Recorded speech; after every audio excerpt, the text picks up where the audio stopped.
Leaders of Tomorrow Masterclass, a series of digital-first conversations that we do here on the Leaders of Tomorrow's 10th edition. I'm Sananda Jaiseelan. Tonight, bringing you part 2 of a Women's Day special series that we did with 3 of India's biggest female leaders and entrepreneurs, talking to them, amongst other things, about the events that they want to call out for entrepreneurs like yourself, which have had an impact as far as whether male or female entrepreneurs are concerned. Also, they've taken in questions from our audience members on a whole host of issues. Here's part 2 of that conversation. What has been, according to you, the biggest impact that the pandemic has had as far as women in the workforce and women in general are concerned? The fact that COVID's impact on women workforce across the country and indeed across the world has really been pretty serious. I think the fact that overall companies, opened up to work from home a lot more during this period is really a win-win for women. What the pandemic has done has actually been they've been able to get together, form self-help groups, and these self-help groups have effectively given them a role as entrepreneurs.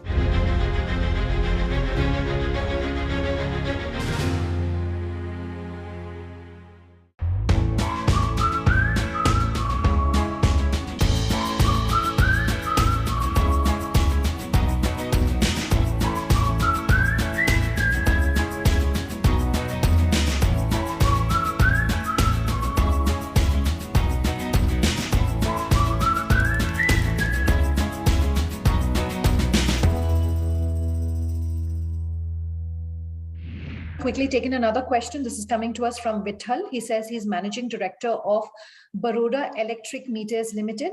He says to have more women entrepreneurs, we need women's engineering institutes that can encourage and empower women to assume this role. Not just engineering institutes, but I guess just more institutes that are taking in more women. And to Vithal's question, I just have a data point that I want to add.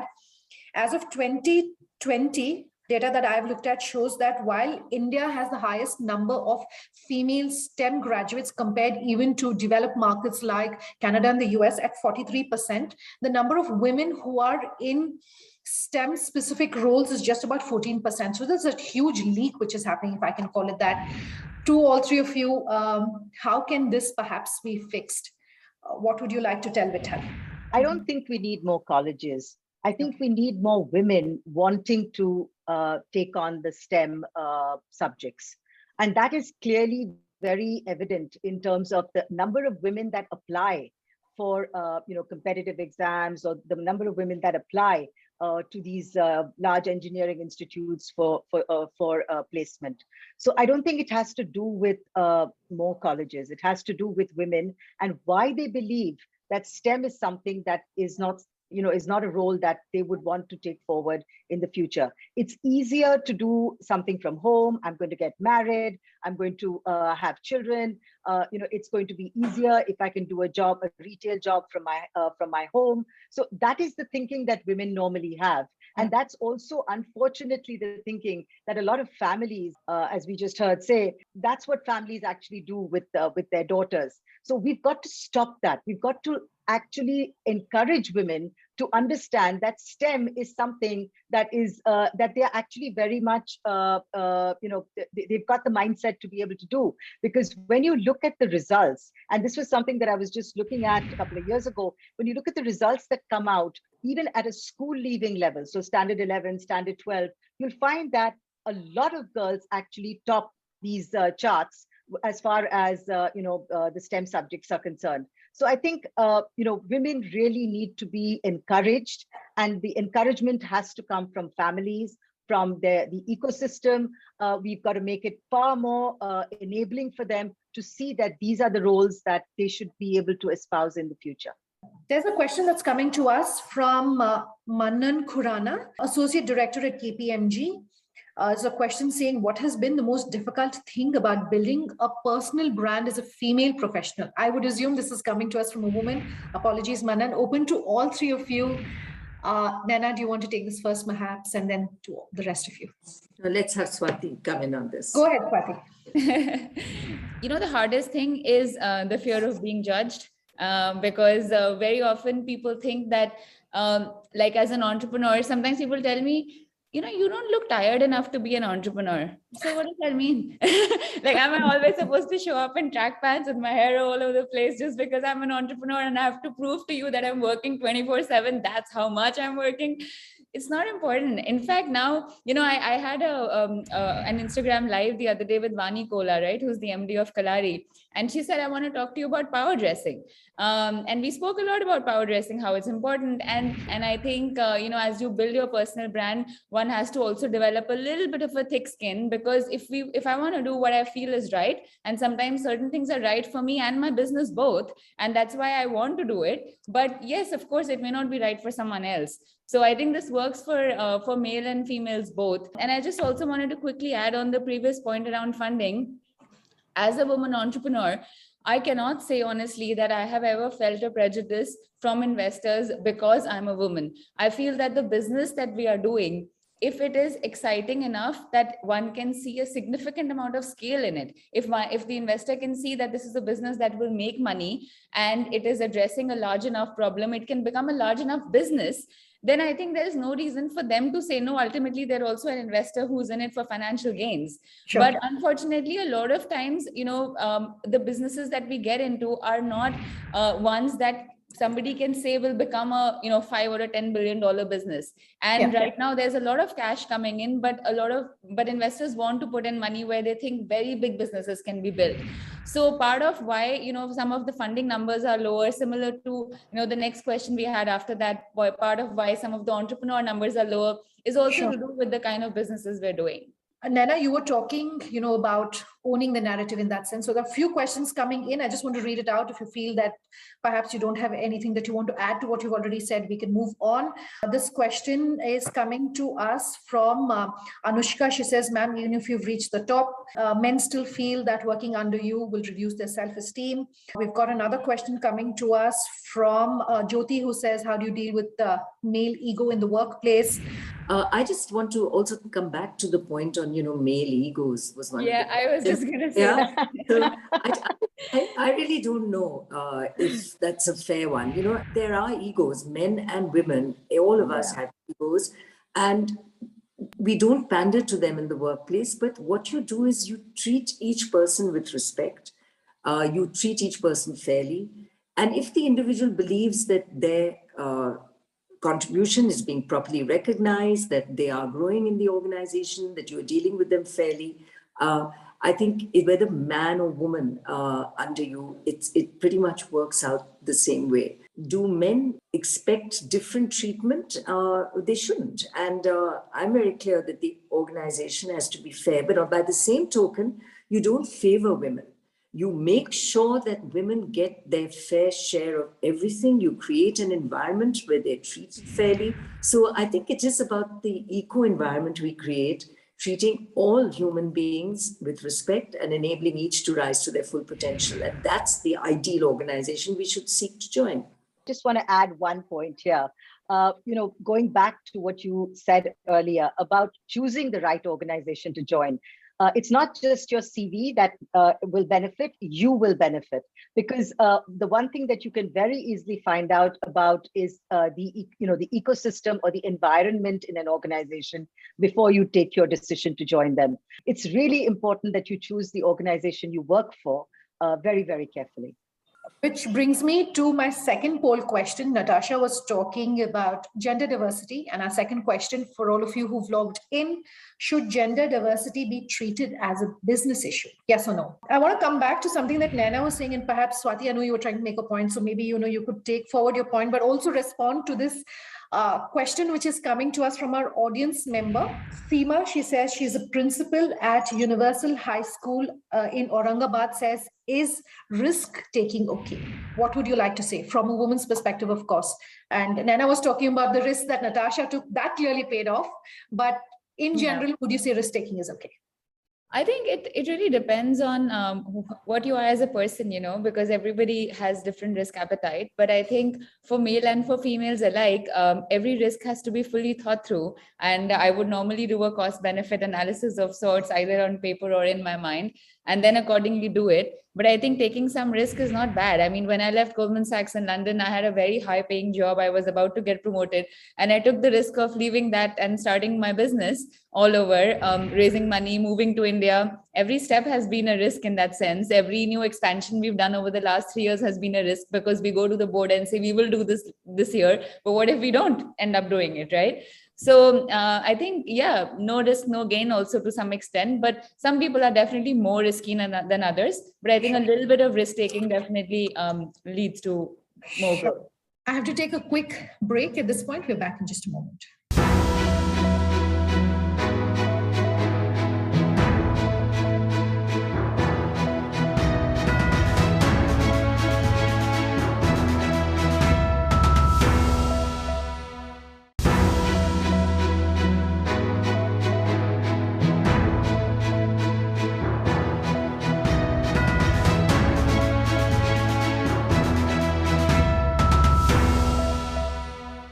Welcome back. You're with us here on our Women's Day Masterclass special.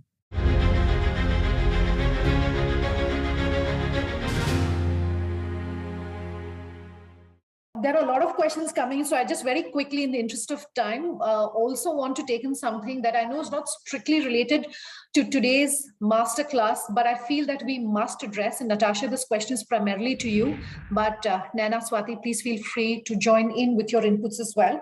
And I was looking at the impact that the pandemic has had as far as children and as far as young girls and women are concerned, and not just entrepreneurs. And this is really going back to our theme where we were calling out the big events which have had an impact on everyone's lives. And that's, of course, the pandemic.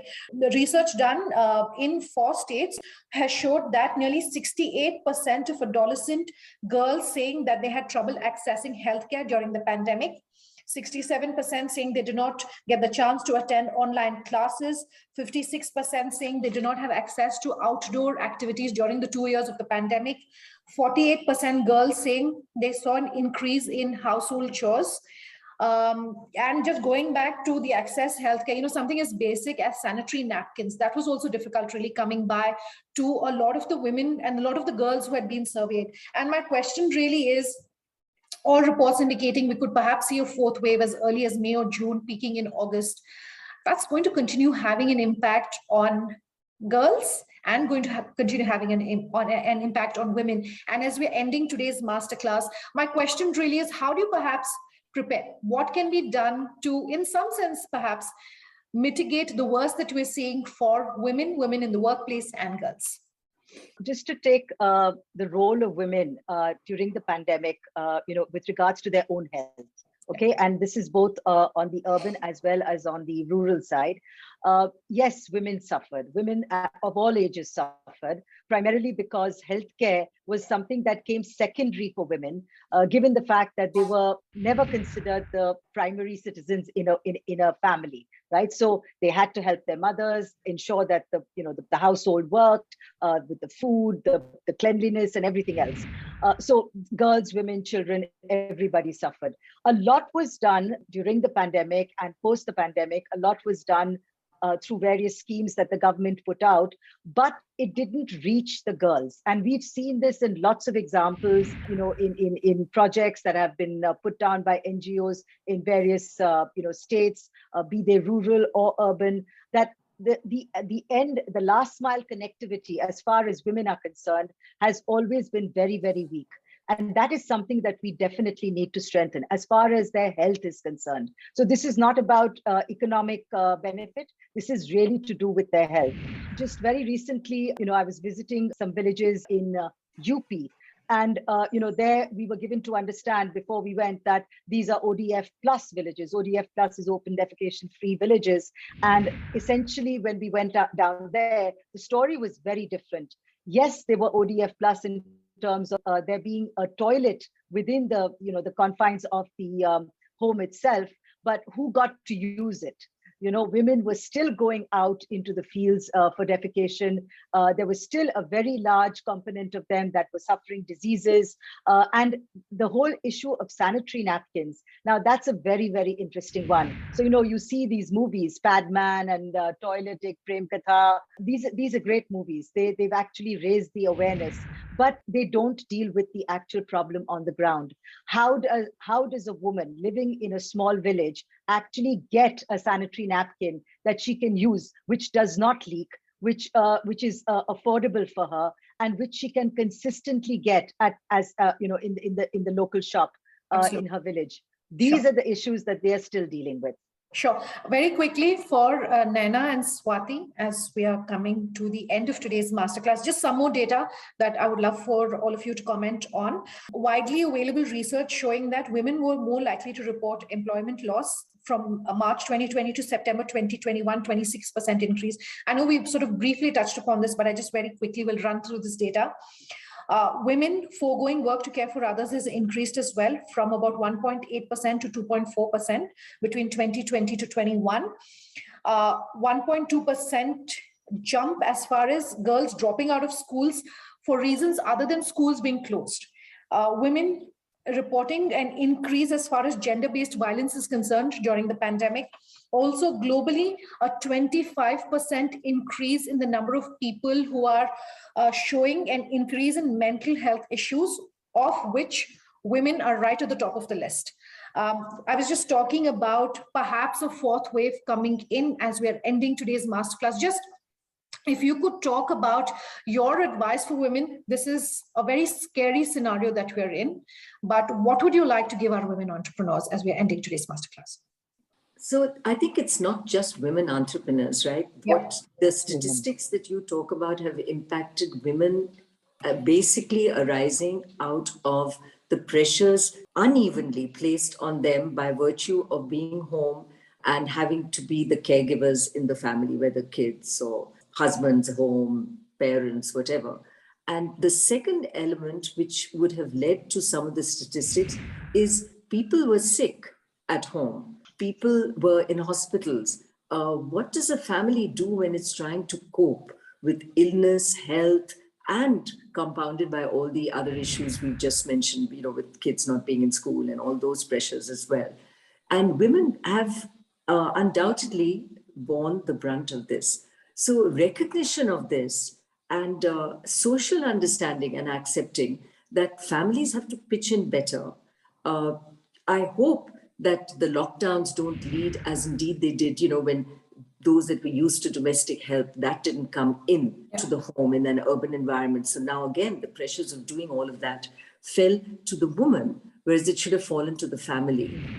Did we bring our kids in to also pitch and help what's happening? Did the husband do his bit?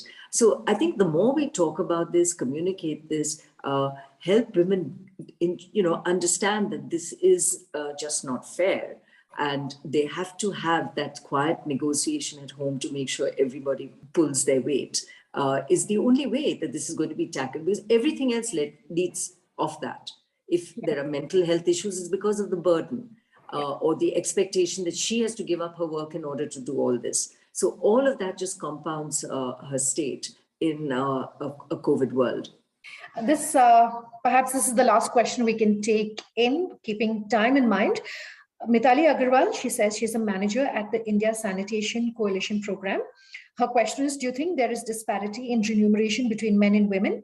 And why don't we see many women in leadership roles in the social space? Natasha, would you want to take this perhaps? Sure. Is there a disparity? Yes, there is a disparity. Should there be a disparity? No, there shouldn't. But unfortunately, there is. Women have always been paid lower than men in a lot of jobs across the industry, not just in the social sector. How can we rectify it? I think it's just by being aware. And organizations actually have to take this, very, very seriously. If you look at the sector, the social sector, I still think that it's way better here than it was in the corporate world. This is far more prevalent in the corporate world. Okay, speaking of numbers, in fact, to the poll question, 60% have said yes, 40 have said no. This is on the gender parity issue. Very last question that I want to take, and I want to bring up something that the finance minister said not too long ago. She said, women are reluctant to join boards of companies and it's difficult to find those who are interested. To all three of you, you're the best, the people to really comment on this. Why is that challenge happening? How can perhaps this be fixed? Who would want to perhaps take this on first? I can jump in here on board roles because, I do a little work in this area. In fact, FICCI has a program which it helps women get board ready as well. There are enough women out there who are equipped to do roles and wanting to do roles. What certainly helped was the regulation that insisted that there be at least one director on boards that is women, and actually now it should soon be 2. So this certainly helps, and it has. India's statistics have jumped from single digits to now in the 20s, so rising even as we speak, because I think the regulation helped.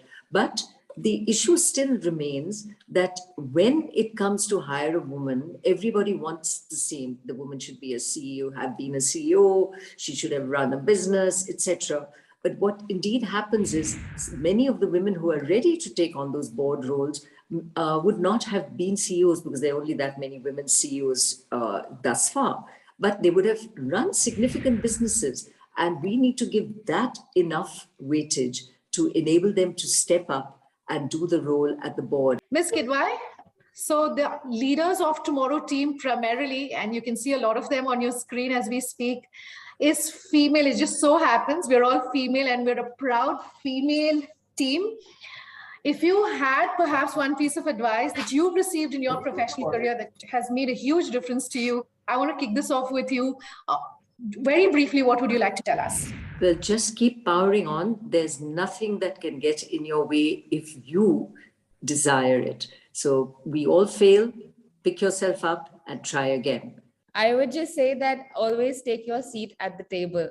I have come across so many instances, even in my own office, whenever we get into a meeting room, the women will always go and sit piche somewhere. And I'll be like, oh, are you trying to be invisible? Why? Like, you should be up there and do not hesitate to put yourselves out there. So I would just always say that there is nothing wrong in going and sitting on the table rather than behind corner XYZ. Take your seat. Fantastic. Thank you so much for that. Really appreciate it. Thank you for being great sports and taking this time out. That wraps up part 2 of this Women's Day Masterclass special, talking amongst other things about the big events which have impacted women and women's entrepreneurship here in the country as we know it, including the digital revolution that has created so many female entrepreneurs, especially in the micro sector. If you want to know what else we are doing here on this Masterclass series, do head on over to our website, or any other feedback. That number you see on your screen is how you reach us. Thank you for watching. Have a good night.